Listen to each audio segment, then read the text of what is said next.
It's the 15th of July and still no announcement on the Anthony Joshua-Andy Ruiz rematch. I think there's no smoke without fire. I know Oscar De La Hoya claimed that Eddie Hearn was having issues securing this rematch. And I have to imagine that Oscar De La Hoya was telling the truth, because on paper, you would imagine this would be a straightforward deal to make. But apparently not, because still no announcement. And I suspect, and in fact, I think Eddie Hearn has kind of confirmed this in interviews, I suspect that the sticking point here is the location of the fight. With Andy Ruiz in recent days coming out saying he's not willing to travel to the United Kingdom. And that has left a lot of people scratching their heads thinking, well, does he even have a choice? I thought that it was all black and white in the contract. I mean, none of us have seen the contract. We're all assuming here. But most people feel like I thought it was all black and white in the contract where he had no choice, you know, what the location of the rematch was going to be. Well, apparently he does have a choice, it would seem, because how have they been able to drag it out this long?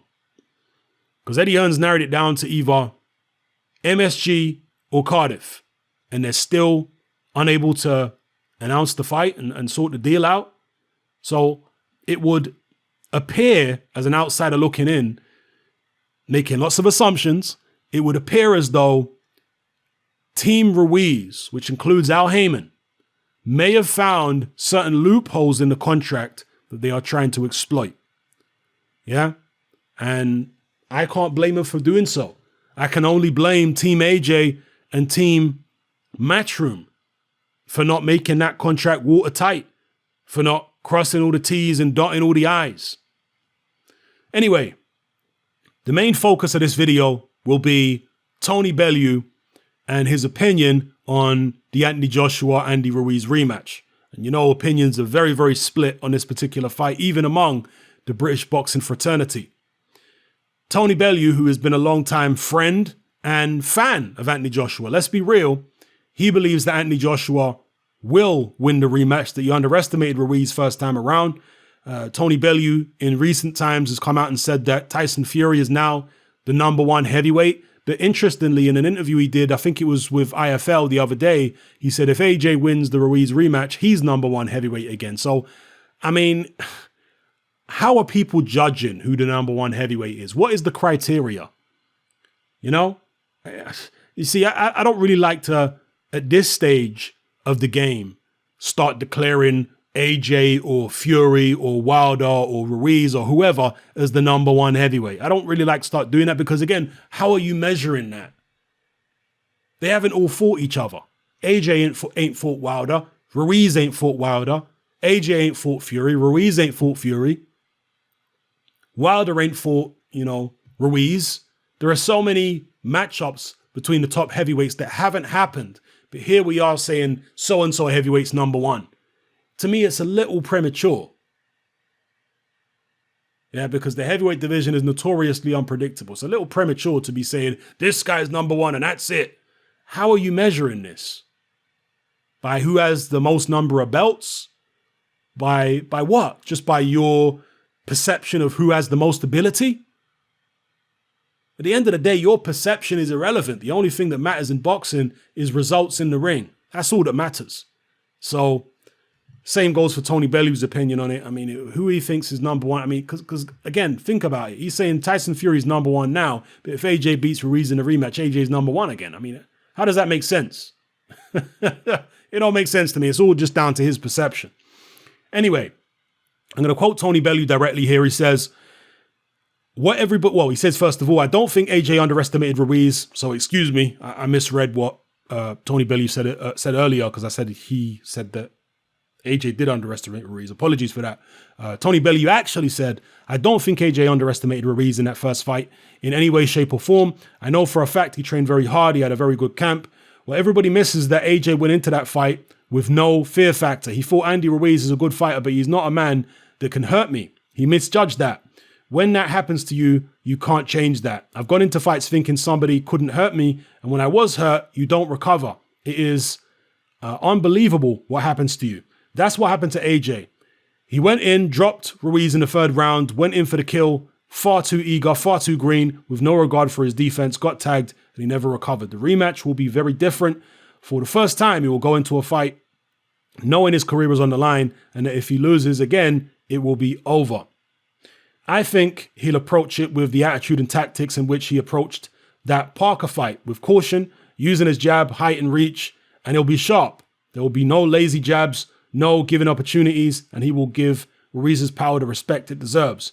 From an appearance perspective, the guy Ruiz looks like Johnny Vegas, but from a fighting perspective, he fights like Evander Holyfield. He is quick, relaxed, and he won't tire because he is so relaxed. So those are the words of Tony Bellew. Now, I have been thinking about the AJ Ruiz first fight, quite a lot, as most people have, analyzing it, reanalyzing it, with a view to trying to figure out how the rematch is going to go.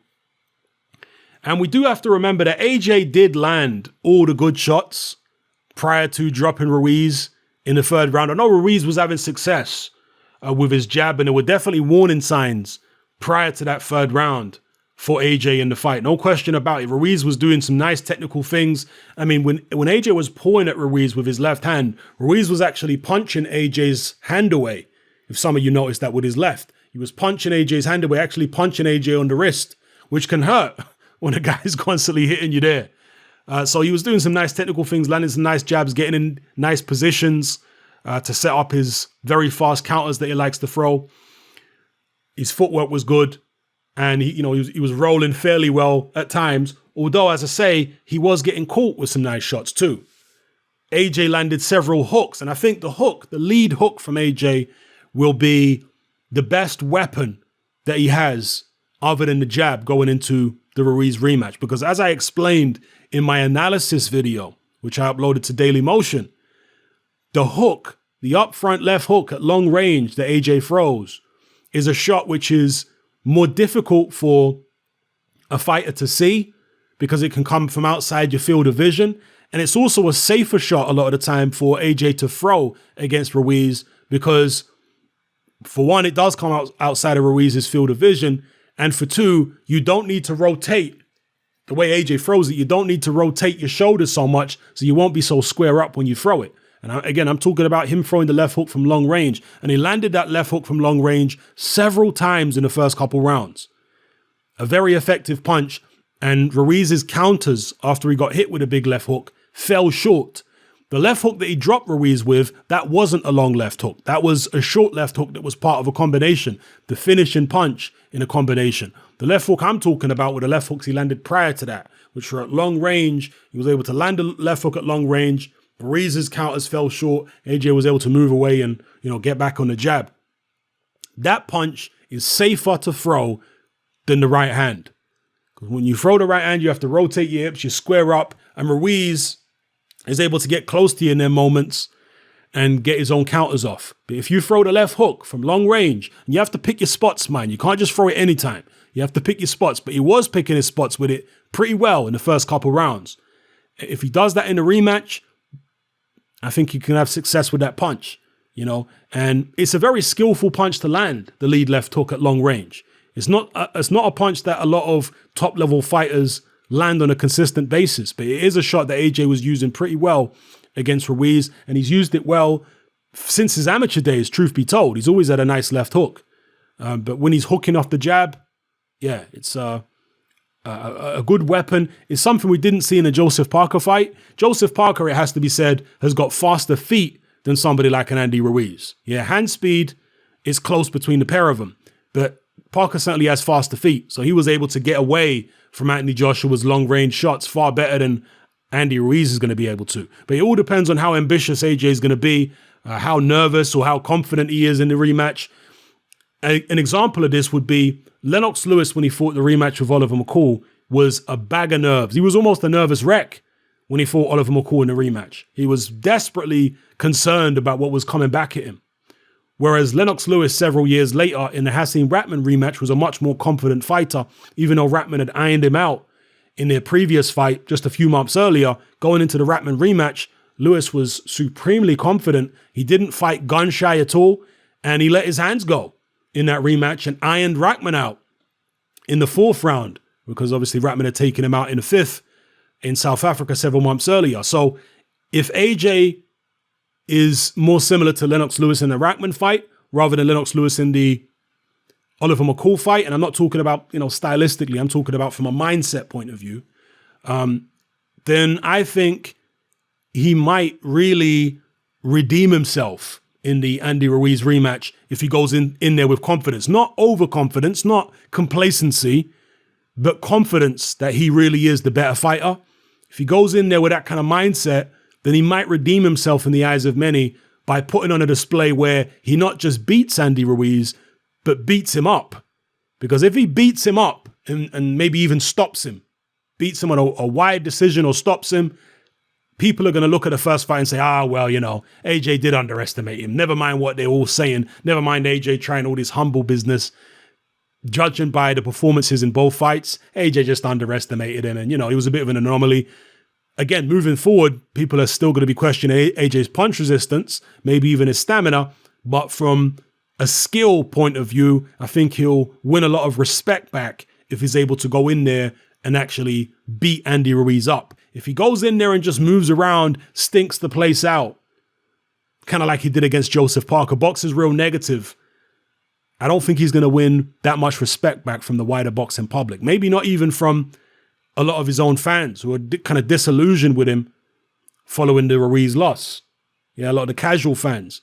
He might not win that many of them back if he boxes real negative, So we'll see what happens in this fight. Let me know what you think in the comment section below. That's if the fight gets made. I mean, who knows, man?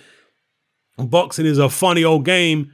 And for all we know, we could be here a month from now. The fight still isn't signed. And then all of a sudden we hear negotiations are falling apart. Eddie Hearn has launched some kind of legal suit and is threatening to sue or actively going to try and sue Al Heyman or whoever the case may be. Who knows? That might happen. But assuming this fight does go ahead, how do you guys see it playing out? Who do you think is going to win? And yeah, just give me your thoughts and views on all the points I've raised in this video. All right, it's happening. I'm out. Join me on Patreon. I upload a minimum of 2 podcasts every single week, covering a wide variety of controversial topics, as well as live stream Q&A sessions. Take a look on screen right now at some of the podcasts I've produced so far. For just $3 a month, the equivalent of about £2 a month, you get access to all my new podcasts and my entire back catalogue of past podcasts, including my popular Confessions of a Nightclub Bouncer series. You can listen on your computer or on your smartphone or tablet by downloading the Patreon app from the Google Play Store or the App Store for free. The Patreon app also allows you to download each podcast in MP3. For less than the price of a cup of coffee, you get access to dozens of hours of exclusive content. It's easy to sign up, there's no contract, and you can cancel at any time. So come and join our community of free and critical thinkers by signing up with me here on Patreon today.